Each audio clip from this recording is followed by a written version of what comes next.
And the goal of the fourth session was to provide decision makers with data insights into long-term planning. And we focused on heat for this particular project, and went ahead and started to develop a tool based on needs of both state and local decision makers.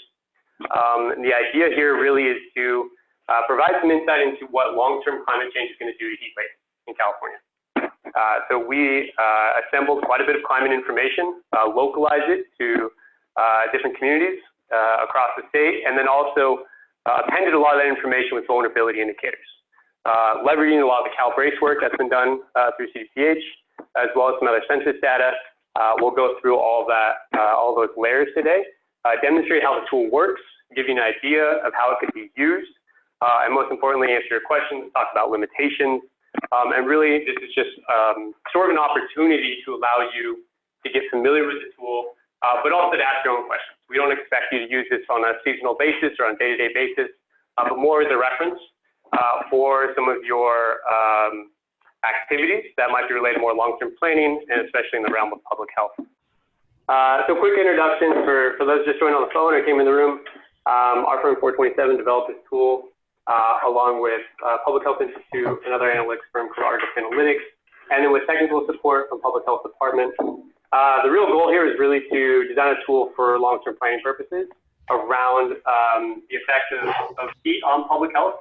And so we wanted to provide some spatial illustrations that show how climate change characteristics are changing across the state, and then also provide some data like social vulnerability indicators as a way to sort of prioritize and identify areas that might be more exposed to climatic impacts. So I would like to start off this presentation by asking the room what they think constitutes a heat wave. And there's no right or wrong answer, but if anyone has a guess, go ahead and raise your hand, because there are a lot of definitions. Anybody? Anything that might constitute a heat wave, how would you consider that a heat wave? Yeah. Prolonged period of abnormally high temperatures in a given region. Yeah, that's exactly it. And it's a little tough to define, because what is abnormal, right? And to who and on what basis? So one thing that we focused on as part of this 2-year effort is going over the thresholds that are used for heat wave alerts and trying to evaluate how those heat waves differ. There is a National Weather Service that defines a heat wave as 2 continuous days above a certain statistical threshold, and it's abnormal, or at least statistically abnormal. There's other definitions that use absolute temperatures, such as 95 degrees for the coast, maybe 100 degrees for inland, and then some nighttime thresholds. So this was sort of a starting point. We knew that there needed to be some medically informed thresholds here that need to be very localized to the population, their historical sensitivity to heat waves, and have that be represented. So what we did is built or worked off of quite a bit of literature that looked at health-informed thresholds, so utilizing medical data to actually set heat wave thresholds for a local area. So what I'll show today are actually what we call heat health events. This is something that's been used in some past work. I think Rupa is actually on the line right now, and she's had some say in this definition and how it's used. But what it essentially is it's a heat wave that has had negative impacts in public health in the local area. So you'll see there's differences across the state. Some areas, like the Tahoe region, do respond negatively, meaning there's higher morbidity rates. Somewhere at 8 degrees. It can be that low. San Francisco is about mid-80s. And then you see Central Valley, the numbers jump up to in the hundreds.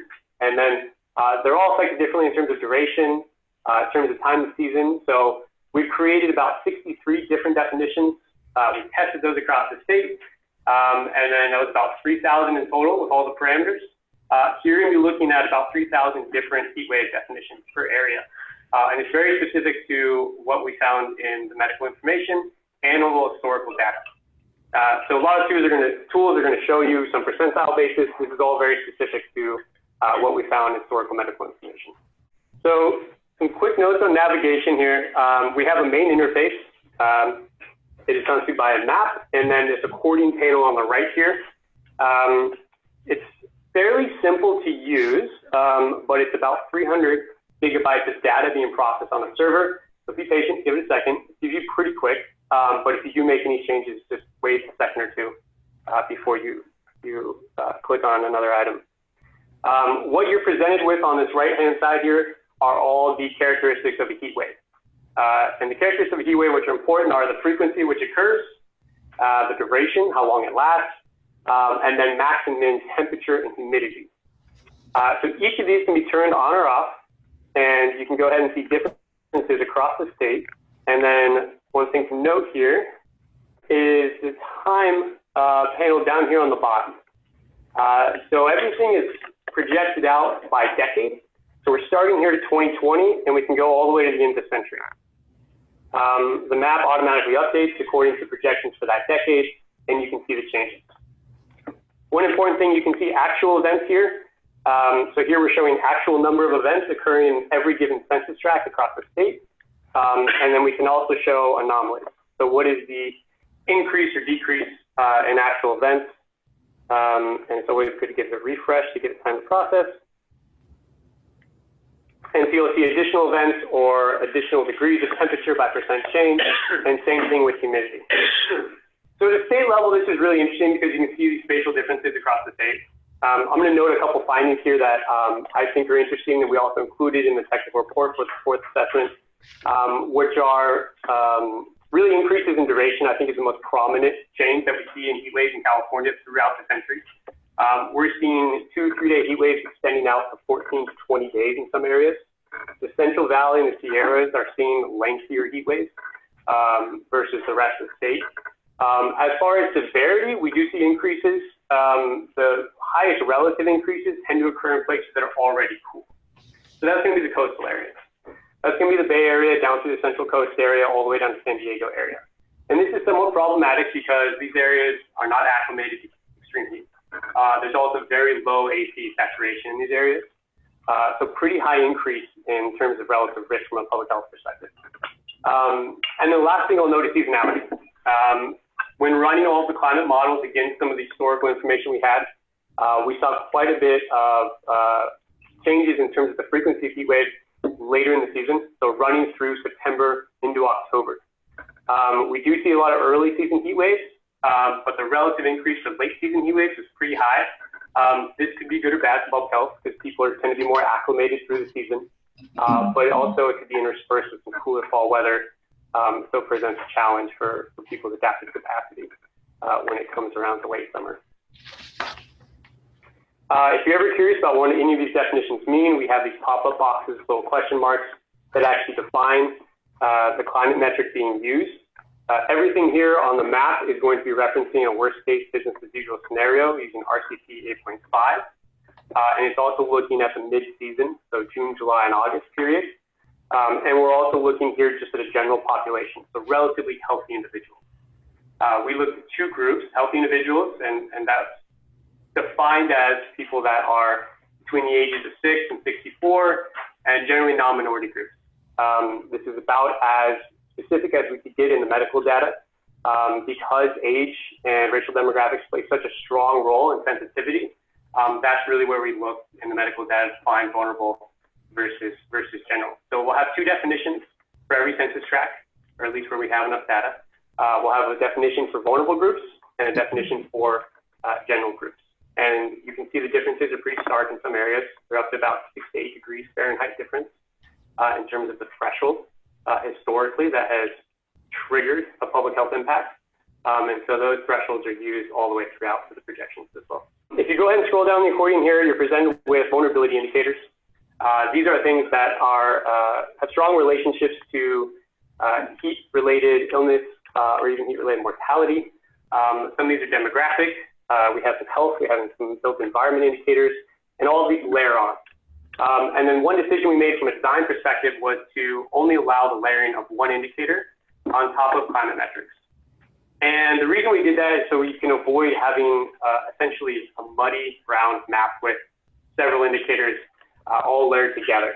And it's interesting because you tend to get a little different profile depending on what you're looking at.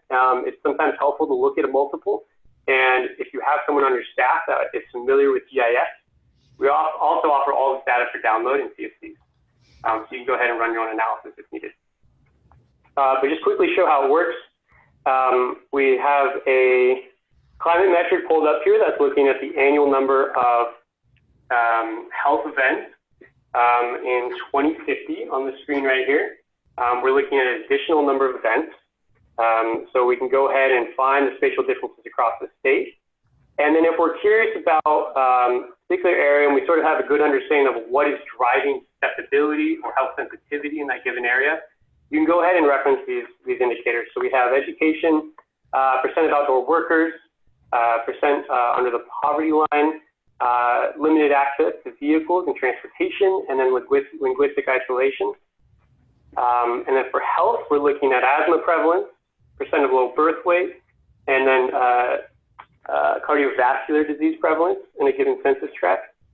And for environment, we're looking at PM 2.5, ozone, percent pervious surfaces, percent tree canopy coverage, and urban heat island deltas, so the differences in urban heat island for a given census tract. And this is building off from the Cali PA work that was done a couple of years ago.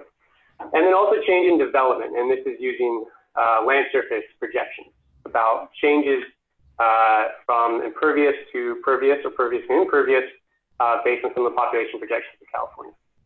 So you can go ahead and click on any of these, and what you'll get is this map here that's going to give you some bold outlines, and this is showing areas that are significantly departing from the average in a given county, meaning these are sort of priority areas, right? These are areas that within the county have the highest prevalence of whatever indicator switched on. So we're looking here at asthma. Let's go ahead and zoom in to Sacramento area. You can also go ahead and type in any city or county, and it'll bring you right to it. And so these census tracts here that are in bold are highlighting the ones where we have the highest prevalence of asthma for that county, and it's going to give you a high priority mark or low priority mark, but you're going to have data for every given census tract as long as you scroll over it. So it's significantly departing from the average for Sacramento County or for that state? For the county itself. So every county has a bold outline. And that's just a way to sort of navigate and find a priority area. You can also get all that data for every census tract you need. So incorporated cities, like if there are any counties, then the tracts in the cities go, that's part of the county? Yes. We have one additional indicator here that's not from the Calbrace or US Census, and that's what we call a heat vulnerability composite indicator. And what this is a statistically generated indicator. So like you might see in a lot of other vulnerability index tools, it's a principal component analysis generated indicator. So essentially weighted with all the other underlying indicators. So it gives you this overview of if I want to see where the most heat vulnerable census tracts are in my county, I can go ahead and click on this one indicator, and it's sort of an all-in-one indicator, if you will. And it tends to be pretty highly correlated, I'll just say, with poverty and education. And then for those of you that are focused in a particular region, we've developed another dimension of this tool, which is a little deeper dive, and that's looking at all the climate information for every given census tract and looking at historical heat threshold information. To go ahead and get there, you go ahead and click on anywhere in the map. So let's say we're focused here in Sacramento, or let's Yolo County.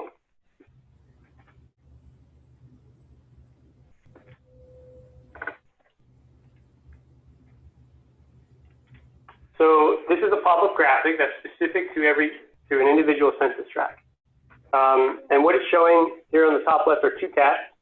One is the projections of heat wave characteristics for that census tract by RCC. And the other one is the historical heat health event threshold. So these are the thresholds that are sort of, they're what constitute a heat wave in this local area, given the medical information and the historical weather information that we process. Now it's interesting to see here, we have included this by season, but we've also included some reference data to the 2006 heat wave, which I'm sure many of us remember, was a pretty deadly and impactful heat wave across the state. and then also included definitions for the vulnerable group for that given census tract. So you're going to see differences there in the most extreme, and then also for vulnerable, it tends to be a little lower than the general population. And all this is broken out by season. So we split up the season by April and May, June, July, August, September, October. It tends to be a fairly common definition for the heat season. You can also look at humidity.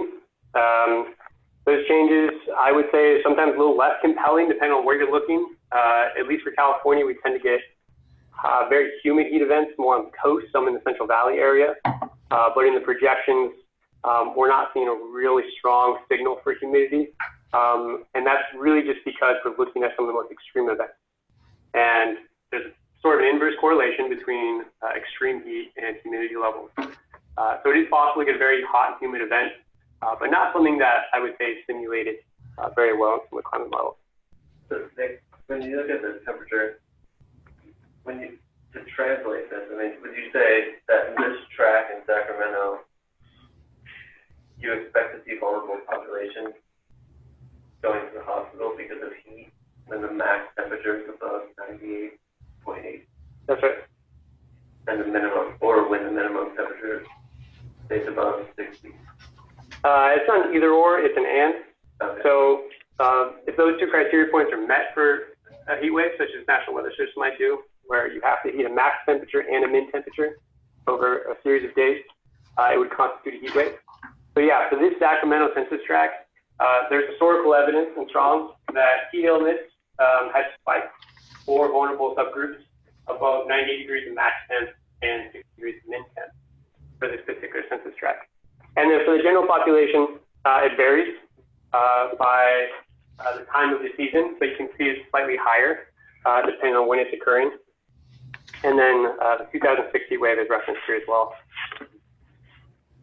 So this is sort of what's underpinning all of the climate projections that you can go ahead and view in the projected tab over here. This is showing heat wave characteristics for the census tract by RTP all the way across decades to the end of the century. This reference line here is providing you the same information from the previous tab where you can see the number of times a heat event occurred annually. So it looks like here it occurred about once every 10 years. And then we go out to 2020, and it looks like it's occurring nearly every year under every RTP. That's due to the relative increase in warmth in the Sacramento area. It's quite high. We also have this tab down here that's looking at duration. So this is showing changes in heat waves in terms of the length of the heat wave for that given census tract. Historically, it's been about 4.5 days. And here you can see the expected changes in the number of days across decades and the relative increase. You can look at it for general population, and then again for vulnerable population, it's just using that vulnerability definition and showing these projections, which tend to be a bit more alarming. All this can be explored by percentiles, meaning the probabilistic outcome for a given census tract. So we can rank order a lot of the climate models, and essentially we can look at the worst case scenario, 95th percentile, or the best case scenario, 5th percentile. I tend to show the median percentile, about 50th, and this is really due to the fact that there's some variability between climate models, and we really wanted to present some of the uncertainty that exists in climate models. You can see some differences in how they actually simulate the extremes throughout the state. So if you're trying to explore what the worst case and best case scenario is, these percentiles can be really useful. And again, you can go ahead and switch on actual events versus changes in actual events. So when I switch on anomaly, I'm looking at the differences in the number of heat events historically out through the decade. So this is showing me here 3 additional events per summer in 2020 versus historical baseline. So this is a lot of detailed climate information. It tends to be mostly used for climate vulnerability assessments, climate action plans. A lot of folks that are running transportation-related sort of long-term planning, they'll actually use some of this information to try to understand what the long-term climate projections are for a particular area. But again, this gets very much in the weeds, and I understand that. It might not be something that's used sort of state level. But if there's someone that works in your office or someone that is pretty familiar with some of this data, we do offer downloads of all this data. And this is something that just came up a couple of days ago. I'm really excited about it. It took a long time to put together because it's so much data. But what we've done is organize all the data by county or city. So if you're very interested in just Sacramento County or Yolo or LA, you can go ahead and type in a county name or city name. And what you're presented with are CSV downloads, essentially by theme. So projections you can download alone, or the historical information, or all the vulnerability indicators. And then, of course, metadata, because there's some explanation needed for all this. So you get a standard CSV with a breakdown of everything I just described. Can be pretty useful if you want to do your own mapping or explore this through your own graphics. All this information can also be visualized through some online tools, or you can go ahead and download the PNGs or individual graphics into an Excel spreadsheet. So this little tab here on the right is going to allow you to access it through a lot of different ways. I'll also mention 200 resources. We have quite a bit of information if you want to take another step, look at funding and assistance, engagement opportunities in the local area, and then the full methodology is available here, as well as a summary report and policy brief if you want to hand this out just to sort of improve or at least enhance some of the messaging around extreme heat if you're talking to local representatives. So let me go ahead and transition over here to a couple case studies. We're going to start with an urban one in Los Angeles County. This is an area that is pretty accustomed to heat, but does encounter a lot of heat waves. It's also a pretty demographically complex area. It's a pretty interesting tapestry of climates and demographics. And so I'm trying to put myself in the shoes of a public health worker in Los Angeles County and ask questions about what is making this particular population more sensitive to heat, or what are the existing demographics that I should consider? And then what are some risk drivers from a physical climate perspective that might be driving heat, either in terms of its severity, in terms of duration and frequency, how might that lead to more impact? So when I'm looking at Los Angeles area, I'm thinking an area that might not be totally acclimated with very severe heat because it's fairly coastal, at least some of it, right? It's very urban, it's very impervious, which means there's probably quite a bit of urban heat island effect. And then maybe there's some early season heat wave susceptibility because it's an area that tends to have a more structured heat season. And fairly low saturation of air conditioning. So I'm going to go ahead and look at some of those through the tool. Understanding my jurisdiction, that might be the things I want to look for. How would I go ahead and explore that through chat? So we're going to go ahead and type in Los Angeles. Get a little wider perspective here so we can see the entire area. So what we're interested here is severity of heat events and also frequency. Given the fact that this area might not be entirely acclimated to very severe events in mid-century, let's look at how that changes throughout the century. Actually, let's go ahead and turn on minimum temperature as well. I just want to see how nighttime temperatures during heat waves are changing, because that's a very important time for cool off. And if we're seeing populations without air conditioning and we're seeing higher nighttime temperatures, it's a pretty serious risk factor if we're seeing nighttime temperatures jump up. And again, there's two options here. We can look at actual conditions.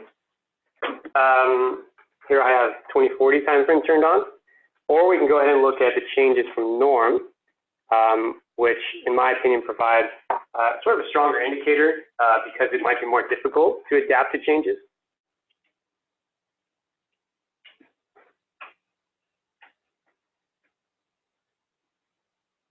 And so we're seeing areas here pop up 10 to sort of 15% increases in nighttime temperatures.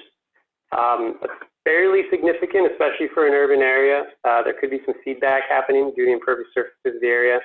But we see these neighborhoods popping up, and that's largely due to the lower thresholds. But some of it could actually be due to climatic conditions, so proximity from the coast. So some of the inland parts of Los Angeles obviously heat up a lot faster and get a lot warmer. But you're seeing the relative increases happen more on the coastal areas, or that's typically the case. And so if I know I'm looking at nighttime temperature changes, and I also want to look at, let's just say, income levels, as sort of a proxy for air conditioning, or a proxy maybe for even building efficiency. We can go ahead and look at the areas where we have low income levels and we also have pretty high relative changes and see where they're clustered. So I'm seeing here sort of south central Los Angeles, all the way down to Carson, Signal Hill area, just inland from the coast. These are more low income areas where there's probably slightly lower adaptive capacity to, or at least the materials or technology materials to adapt to extreme heat events. That could be due to for building efficiency or air conditioning, what have you. So this is sort of just one example of how you can overlay those two climate factors, one climate factor and one social vulnerability factor.